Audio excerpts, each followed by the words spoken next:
நண்டு கிரேவி எப்படி பண்ணலான்னு வாங்க பார்க்கலாம். ஃபஸ்ட்டு வந்து மிக்ஸி ஜாரில் தேங்காய், ஜீரகம், மிளகு, முந்திரி இதெல்லாம் போட்டு ஒரு பேஸ்ட்டாக ரெடி பண்ணிக்கோங்கம்மா. இப்போ கடாயில் எண்ணெய் ஊற்றிக்கோங்க. எண்ணெய் ஊற்றி சோம்பு போட்டுக்கோங்க. அது நல்லா பொரிஞ்சது வெங்காயம் போட்டுக்கோங்க. கருவேப்பிலை, பச்சை மிளகாய் இதெல்லாம் போட்டு நல்லா மிக்ஸ் பண்ணிக்கோங்கம்மா. கொஞ்சமாக சால்ட்டு போட்டுக்கோங்க. இப்போ நல்லா மிக்ஸ் பண்ணுங்கள். நல்லா மிக்ஸ் பண்ணி ஒரு 2 மினிட்ஸ் வேக விடுங்க. ஸோ நல்லா இப்போ வெந்துருச்சுமா. நல்லா வெந்ததுக்கப்புறம் தக்காளி ஆட் பண்ணிக்கோங்க. அதே நல்லா மிக்ஸ் பண்ணிக்கோங்கம்மா. அதே ஒரு 2 மினிட்ஸ் வேக விட்டுருங்க. நல்லா வெந்து குழஞ்சிருக்கணும். அந்த மாதிரி இருந்தால் தான் நல்லா டேஸ்ட்டாக இருக்கும். ஸோ இப்போ இஞ்சி பூண்டு பேஸ்ட்டு போட்டுக்கோங்க. போட்டு அதே நல்லா மிக்ஸ் பண்ணிக்கோங்கம்மா. இப்போ மஞ்சத்தூள் போட்டுக்கோங்க. கரம் மசாலா கொஞ்சம் போட்டுக்கோங்க.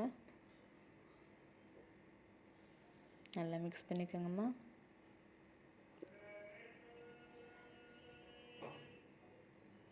இப்போ நண்டை வந்து ஆட் பண்ணிக்கோங்க. நல்லா மசாலா வந்து அதோட பிளெண்ட் ஆகிற வரையும் நல்லா மிக்ஸ் பண்ணிக்கோங்கம்மா.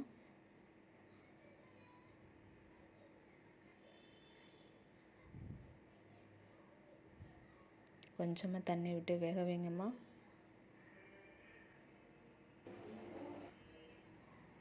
இப்போ வெந்துருச்சான்னு பார்க்கலாம். ஸோ இப்போ நல்லா வெந்துருச்சு. நல்லா ஒரு மிக்ஸ் பண்ணிக்கோங்க. நல்லா மிக்ஸ் பண்ணிவிட்டு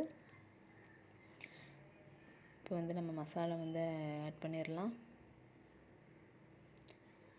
சில்லி பவுடர் 2 ஸ்பூன் போட்டுக்கோங்கம்மா.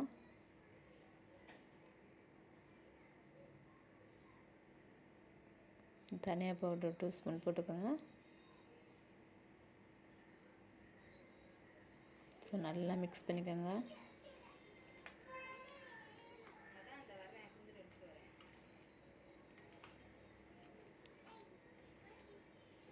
நல்லா மிக்ஸ் பண்ணி கொஞ்சமாக தண்ணி ஊற்றி வேக விடுங்கம்மா.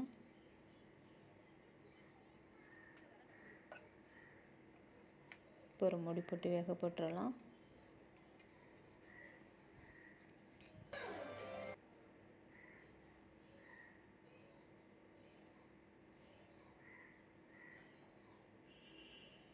வெந்துருச்சான்னு பார்க்கலாம். நல்லா கொதிச்சு வெந்துருச்சுமா. நல்லா மிக்ஸ் பண்ணிவிட்டு இப்போ வந்து நம்ம வந்து கோகோனட் பேஸ்ட்டை வந்து ஆட் பண்ணிக்கலாம்.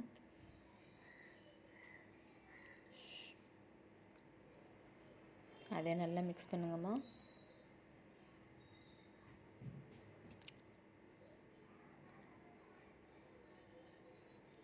ஸோ நல்லா மிக்ஸ் பண்ணி அதே மூடி போட்டு ஒரு 2 மினிட்ஸ் வந்து கொதிச்சா போதும்.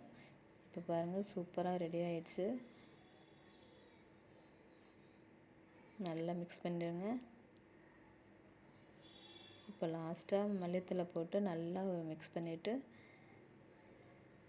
இறக்கிடுங்கம்மா. சூப்பரான நண்டு கிரேவி, நல்ல காரசாரமான நண்டு கிரேவி ரெடி ஆயிடுச்சு. இது வந்து ஒரு ரசத்துக்கு வச்சு நல்லா சாப்பிட்லாம். மழைக்கு செமையான ஒரு டேஸ்ட்டான ஒரு நண்டு கிரேவி ரெடி ஆயிடுச்சுமா. ஸோ இதே மாதிரி பண்ணி பாருங்கள்.